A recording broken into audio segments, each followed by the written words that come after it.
សិនគុណអូតូកាន់របស់ model ថ្មី brand Eniso មក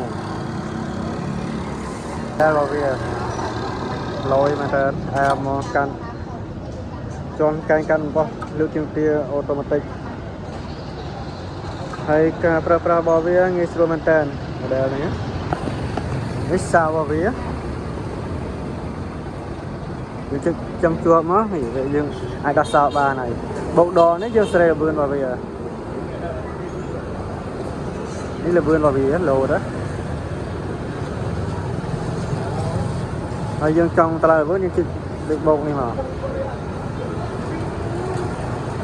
មកជិះអូខេនឹងលឿនរបស់វា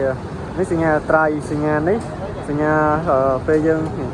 អានេះពេលយើងចុចមកនេះពេលដែលលុបសញ្ញានេះពេលយើងទាន់កែមកក្រោយគឺវាកាត់អំបោះឲ្យលើកជាងទាយើងអូតូម៉ាទិកមក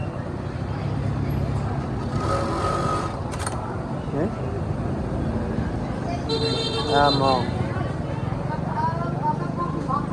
ចំណងមកស្អាតហ្មងរៀងបងត្រូវកែមកចូលមក